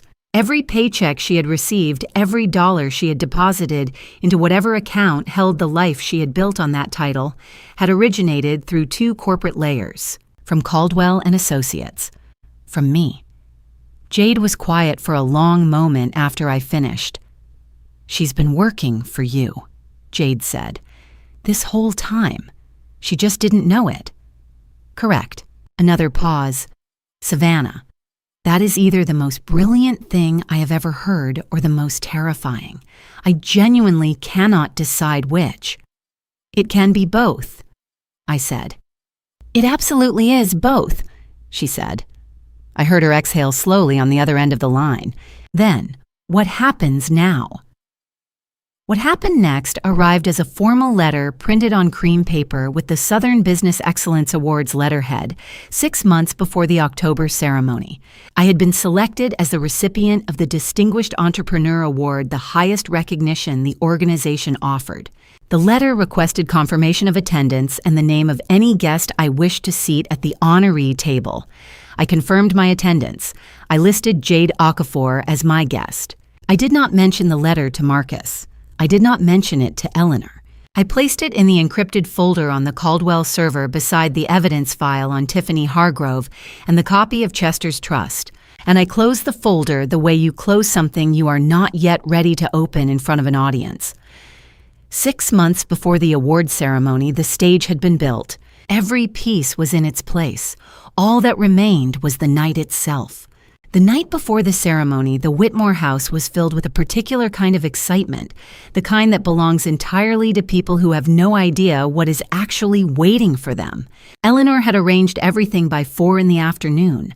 Veuve Clicquot in the ice bucket, the good crystal out of the cabinet, Tiffany seated in the chair nearest the fireplace, as though she were already holding a trophy. The caterer had delivered a platter of low-country appetizers that no one was really eating because the champagne was the point.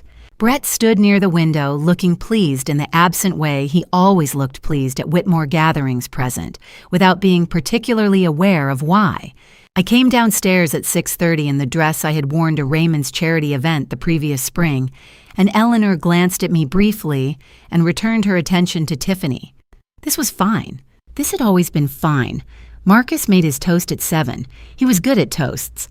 He had the kind of voice that filled a room without effort, the kind that had once made me believe the words behind it meant something. He raised his glass and looked around at the people assembled in that parlor. His mother, his brother's wife, and me, and he said what he had clearly been composing since the nomination letter arrived. Tomorrow the Whitmore name will be on every business page in Charleston. This family has always known who to place their trust in. He paused for effect. He was looking at Tiffany when he said it. I raised my glass. To the people who were chosen correctly, I said. Eleanor smiled. Tiffany touched her glass to mine. Marcus nodded as though I had simply agreed with him, which I suppose in a way I did not intend to explain that evening I had. We drank. The conversation moved to the ceremony logistics, the table arrangements the photographers Eleanor had confirmed. I listened and contributed when addressed and refilled my own glass once and excused myself at 9:15, saying I wanted to get a full night's sleep before the morning. No one objected. No one followed.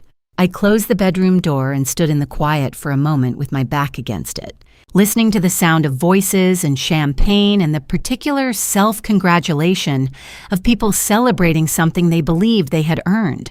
Then I crossed to the window and looked out at the harbor. The water was dark and still and very far below. I had not looked at the wedding photograph on the dresser in over a year. I looked at it now. We were standing on the steps of the Battery Street house, October 2019-27 guests, arranged on the lawn behind us. Marcus was laughing at something someone had said off to the left of the frame. I was looking directly at the camera. I remembered that moment, the particular quality of light at 4 in the afternoon in October, the white roses, the smell of the harbor. I remembered thinking that I had chosen correctly. I remembered the man in that photograph, the one who had called me the sharpest mind he had ever met, who had asked questions about my work with the genuine curiosity of someone who wanted to understand it.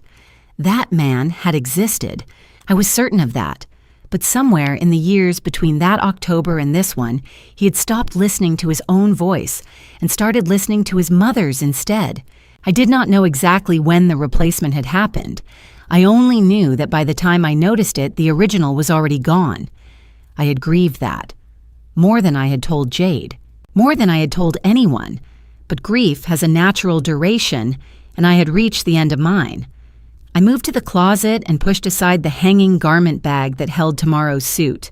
Behind it, mounted flush to the wall, was the small steel safe I had installed 18 months earlier by a locksmith from Mount Pleasant who had no connection to anyone in that house. I entered the combination and opened it. The folder was exactly where I had placed it. I went through each document the way a surgeon checks instruments before a procedure, not because anything could have changed, but because the act of verification is its own form of preparation. The divorce petition was on top, filed with the Charleston County Family Court 2 weeks earlier, signed and dated, awaiting only the moment of service. Under South Carolina law, once served, Marcus would have 30 days to respond. I had already spoken with the attorney about the timing. Behind it, the notice of default. 30 days to cure the outstanding mortgage obligation or face formal foreclosure proceedings on the Battery Street property. As the holder of the mortgage note through the Delaware Acquisition Fund through Caldwell and Associates, I had the legal standing to issue it. I had not issued it yet. Tomorrow evening after the ceremony, a process server in Columbia would be authorized to deliver both documents simultaneously. Behind that, the Tiffany file. The 11 Hargrove Pacific LLC transactions, the Department of Education database results, the reconstructed liability summary for Global Trade Winds showing $180,000 in concealed debt. Everything organized, dated, cross-referenced, and ready to be delivered to the South Carolina Secretary of State's office and to the Southern Business Excellence Awards nominating committee at 9 o'clock the following morning, 1 hour, before the doors of the Palmetto Grand Ballroom opened. Behind that, the capital withdrawal authorization, $1. $2 million routed back through the 3 corporate layers to the Caldwell operating account. Already executed, already cleared, and at the back, the deed. The Battery Street property lien held by the Delaware Acquisition Fund. Every document in order, every signature dated. I closed the safe and sat on the edge of the bed. I called Jade at 9:45. She answered on the second ring, which meant she had been waiting. "Ready?" I said. A brief silence. Then, "I know you are. You stopped being angry about 6 months ago.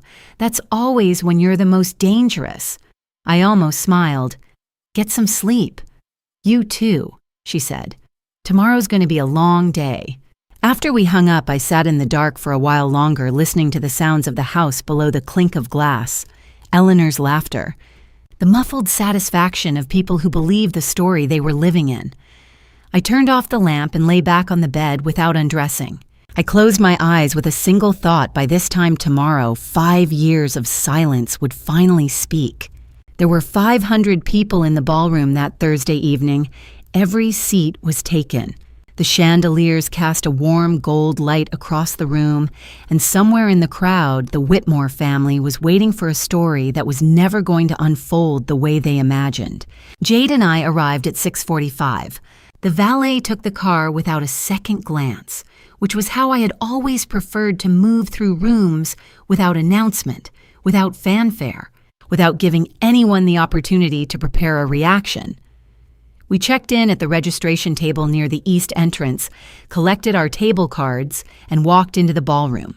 I was wearing the navy dress I had purchased in Charlotte 3 weeks earlier. No pearl earrings, no the gold bracelet Eleanor had given me the Christmas after the wedding. Nothing borrowed, nothing Whitmore. Just the dress and a pair of shoes I had chosen myself, and the small clutch that held my phone and the folded copy of the speech I had written and rewritten 7 times over the past month. The honoree table was near the front, slightly offset from center, close enough to the stage that the walk would be short far enough that I had a clear view of the entire room. Raymond was already seated when we arrived. He stood when he saw us kiss Jade on the cheek, shook my hand with both of his the way he did when he meant something beyond the gesture. "Ready," he said. "I've been ready for a while," I said. He nodded once and sat back down. The Whitmore table was 4 rows behind us and to the left. I did not turn to look. I did not need to. I had known they would be there from the moment Eleanor announced the nomination at our dinner table 10 months earlier, and I had accounted for their presence in every version of the evening I had planned since. Jade nudged my arm once and said quietly, Eleanor's wearing the same color as you." Y told her I had anticipated that too. She laughed under her breath and opened her program. The regional awards came first. 3 of them presented in the first 40 minutes Community Development Emerging Nonprofit Leadership Regional Trade Contribution. Tiffany received the third. The MC described her work with global trade wins in the careful language of someone reading from a vetted summary, noting her contributions to regional trade partnerships and her community engagement record. The applause was warm and appropriate. Eleanor clapped with the particular energy of someone who had confused a qualifying round for the final. I watched Tiffany walk to the stage and accept the award with both hands. She smiled at the camera. She thanked her family. She mentioned the Whitmore name twice. I looked at my program. Then came the Distinguished Entrepreneur Award. The MC took the podium and the room shifted in the way rooms do when the main event begins. The conversations dropping the attention, turning the quality of the silence changing. He spoke for 4 minutes about the criteria for the award demonstrated business growth over a minimum of 3 years measurable community impact, verifiable employment creation across multiple markets, and what the committee described as evidence of sustained leadership under conditions of significant challenge. I heard Eleanor's chair move slightly behind me. She was repositioning to get a better angle for a photograph. The MC continued. He described the recipient's company founded in Charlotte, North Carolina, with an initial operating budget of under $5,000, now managing a client portfolio spanning 41 accounts across North Carolina, South Carolina, and Georgia. A workforce that had grown from 2 to 38 full-time employees and contractors in under 4 years. A subsidiary network that included operations in logistics trade consulting and capital advisory. A $2.4 million strategic partnership with one of the region's most respected investment groups. I heard the chair behind me stop moving.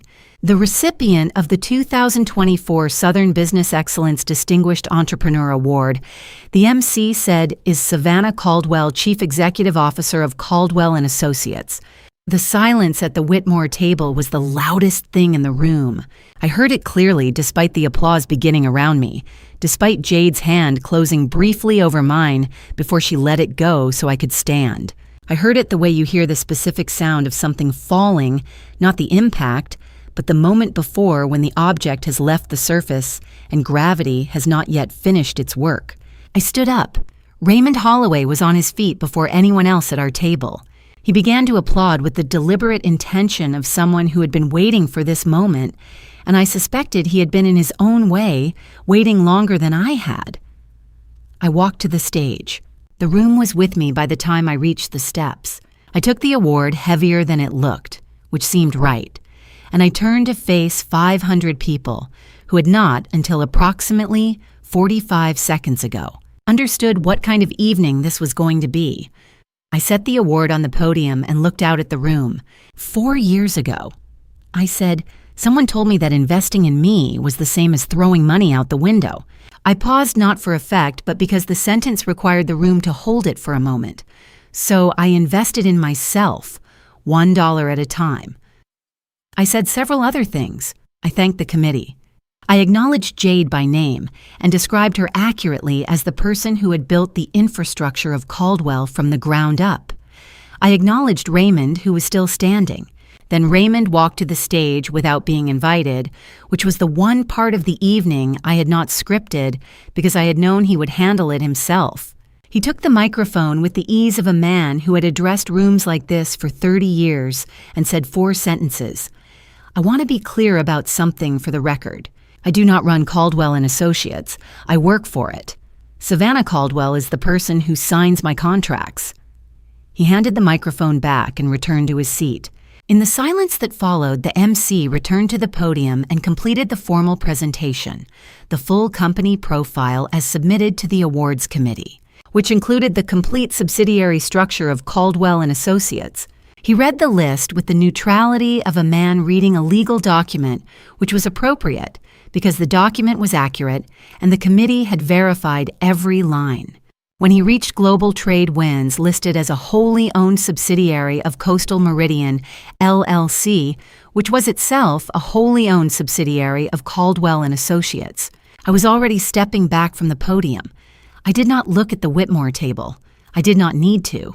Jade told me afterward what she had seen from her seat. Eleanor's hand had stopped moving. Tiffany had set a regional award down on the table and had not picked it up again.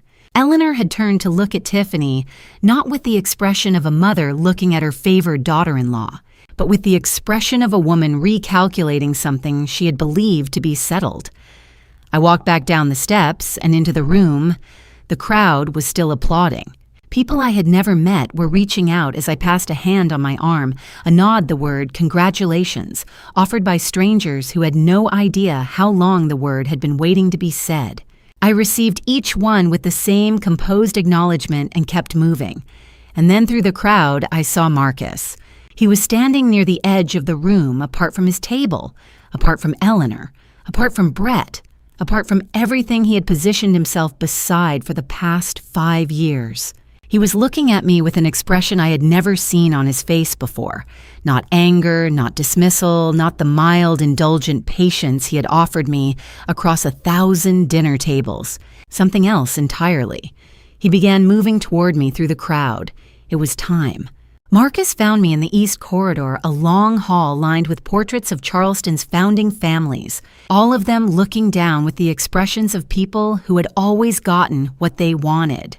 He had followed me out of the ballroom within 2 minutes of the subsidiary list being read aloud.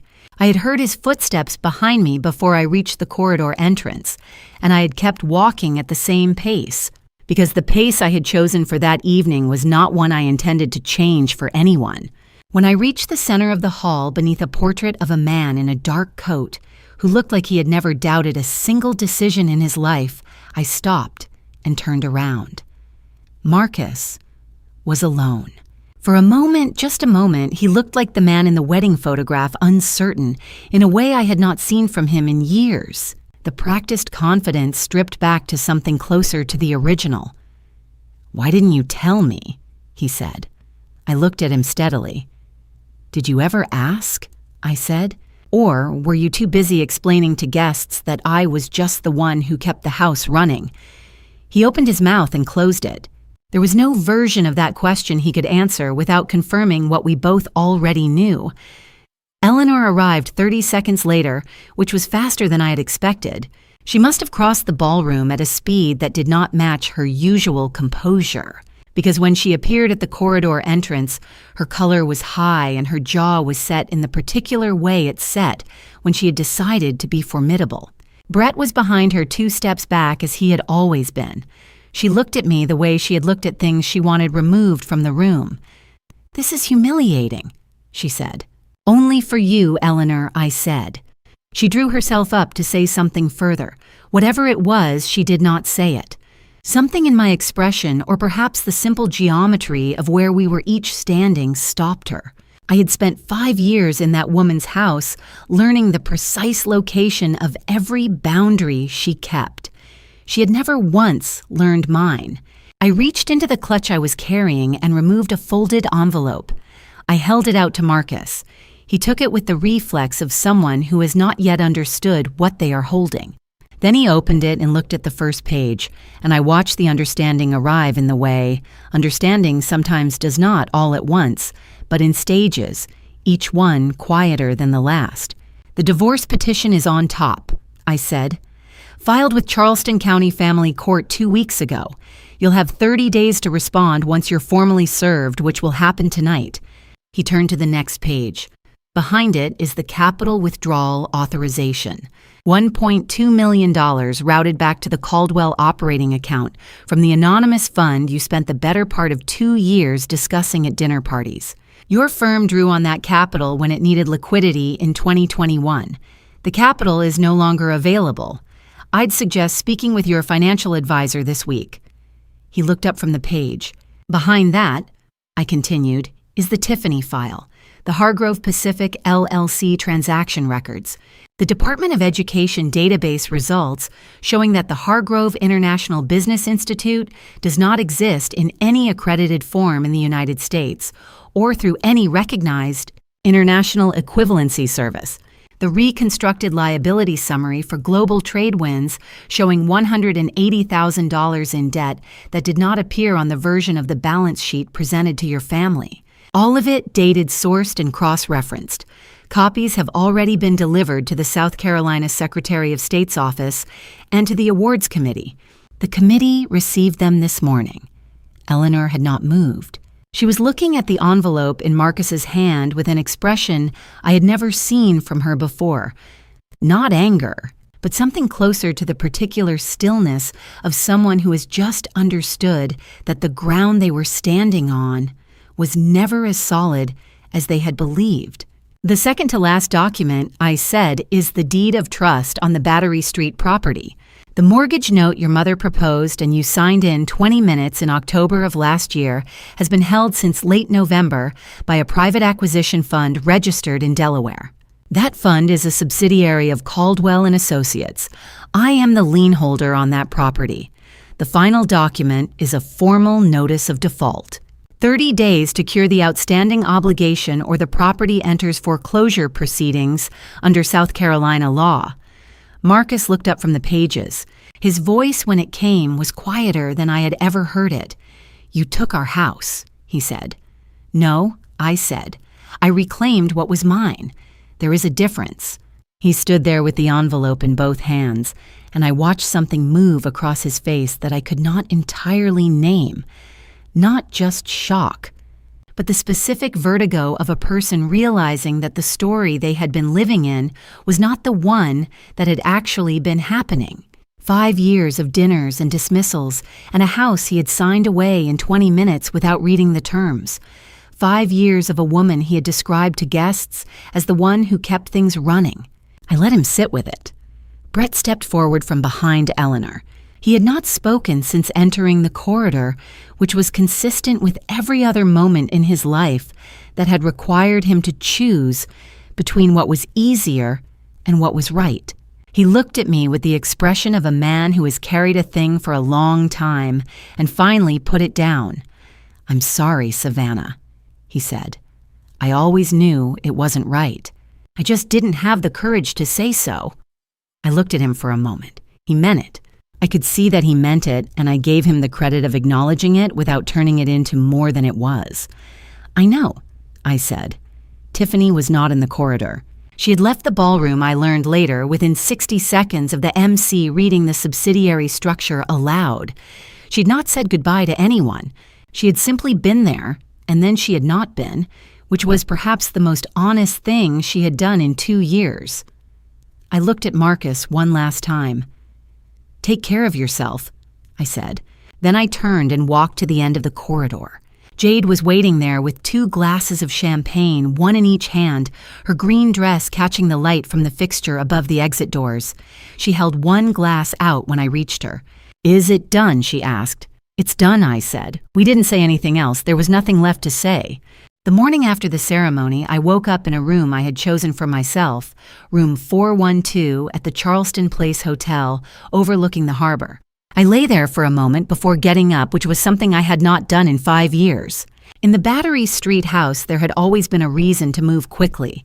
A breakfast schedule, a grocery order, a social obligation that Eleanor had added to the calendar without asking. That morning, there was nothing.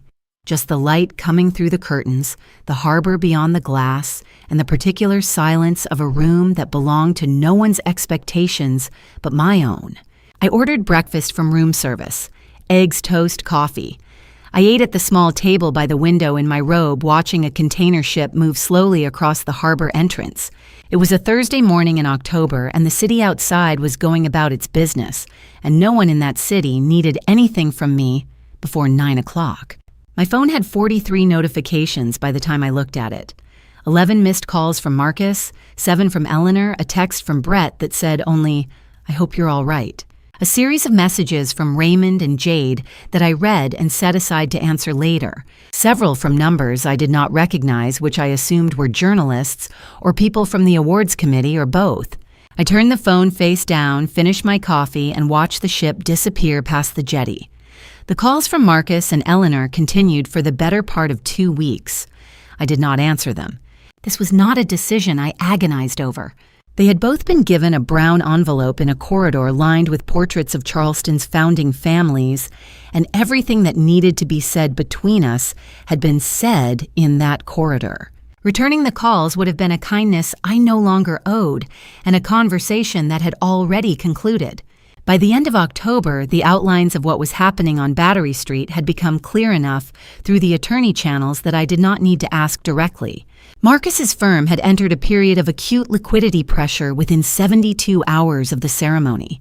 The $1, $2 million that had quietly underwritten his real estate operations for the better part of 3 years was no longer in the fund structure it had inhabited, and the firm had built its leverage around the assumption that the capital would remain accessible. It had not. 2 of his development partners pulled back within the first week. By early November, the firm had ceased active operations while Marcus's attorney worked through the restructuring options, none of which were straightforward. Global trade winds had been suspended pending a review initiated by the South Carolina Secretary of State's office, which had received the full Tiffany Hargrove file on the morning of the ceremony. The review included the Hargrove Pacific LLC transaction records, the credential verification results, and the reconstructed liability summary. Tiffany had been separated from her role as director within 2 weeks. The State Revenue Department had opened a parallel audit into the company's tax filings, which would take time to complete, but which, based on the discrepancies already documented, was unlikely to resolve in her favor. I did not feel satisfaction about this in the way I had once imagined I might. What I felt was closer to the quiet that follows the end of a very long conversation. Not relief exactly, but the simple absence of effort. The Battery Street property notice of default had been delivered the same evening as the divorce petition. Marcus had 30 days to cure the outstanding obligation on the mortgage note. He did not cure it. By early December, Eleanor had arranged for her belongings to be moved to her sister's house in Somerville. Marcus had taken an apartment on the east side of the city. The Battery Street house stood empty, which was the most honest it had ever been. On October 15th, 3 days before the ceremony, the Chester Whitmore Trust had reached the end of its 5-year term. The trust, prepared in 2018 and formally executed on October 15, 2019, structured to transfer its core assets to the named beneficiary upon satisfaction of 2 conditions: a continuous 5-year marriage to a Whitmore family member, and demonstrated financial integrity over the same period.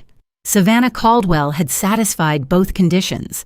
The trust attorney, a man named Gerald Ashford based in Columbia, who had held the document in a sealed file for 6 years and said almost nothing to anyone about its existence, contacted me the week after the ceremony to begin the transfer process. The assets were not small: a portfolio of commercial real estate holdings in the Low Country, 2 minority equity stakes in regional businesses, and a liquid reserve that Chester had been building quietly for longer than anyone in his family had known. Gerald told me when we met in his Columbia office in early November that Chester had once told him the trust was designed for the person who would still be standing when everyone else had stopped paying attention. I signed the transfer documents on a Tuesday morning and drove back to Charleston through flat autumn light. 2 weeks later, I moved to Charlotte. The apartment was on the 8th floor of a building on South Tryon Street, 4 blocks from the Caldwell office. I had taken the lease in September when the shape of the coming months had become clear enough to plan around. It was smaller than any room in the Battery Street house. The kitchen looked out over the street rather than a garden. There was no parlor, no formal dining room, no space designed for the performance of a life that belonged to someone else's idea of what a life should look like. I unpacked 4 boxes over a weekend. I put my MBA diploma on the wall above the desk, the same diploma I had looked at in my Charlotte office 5 years earlier. The morning I had packed it away with the quiet belief that the pause would be temporary. I had been right about that at least. Jade came over on Sunday with takeout and a bottle of wine she had been saving for what she called the right occasion. We sat on the floor of the living room because the furniture had not arrived yet, and ate from the containers and talked about the Caldwell 4th quarter projections and a new client Raymond had referred, and whether I wanted to hire a 3rd analyst before the end of the year. We did not talk about the Whitmores. There was nothing useful left to say about them. 3 weeks after the ceremony, a letter arrived at the South Tryon Street address. The handwriting on the envelope was careful and deliberate, the kind of handwriting that belongs to someone who had thought for a long time before picking up the pen. The return address said Brett Whitmore. Brett's letter was 3 pages long, written on plain white paper in blue ink, no Whitmore family crest. He had written it by hand, which told me something about the kind of effort he had put into the decision to write it at all. The handwriting was careful in the early paragraphs and less careful toward the end, as though the act of writing had overtaken the act of composing. He apologized for the family photograph. He apologized for the Tuesday in April when Chester's inheritance had been divided, and he had sat at that table and said nothing. He apologized for 5 years of dinners and dismissals, and the specific silence of a man who understood that something was wrong and chose comfort over honesty every single time. He did not ask for a response. He did not suggest we stay in touch. He simply said that he had known from the beginning that Savannah Caldwell was the most capable person in any room she entered, and that he had spent 5 years pretending otherwise because it was easier than what the alternative would have required of him. I read the letter twice. Then I folded it along its original creases, placed it in the small wooden box I kept in my desk drawer, the same drawer where I had once stored Chester's trust documents before they moved to the encrypted server, and I went to make coffee. I did not write back. Not because the letter did not deserve a response, but because some things are complete when they are said, and adding words to them changes the shape of what they were. Brett had said what he needed to say. I had received it. That was the whole of it. The first quarter of 2025 moved quickly. Caldwell and Associates had closed 2 significant contracts in November and December, a regional logistics group based in Atlanta, and a capital advisory engagement referred through Raymond's network in Raleigh. By January, we had opened a 3rd office in Raleigh, which brought the total headcount across all 3 locations to 85.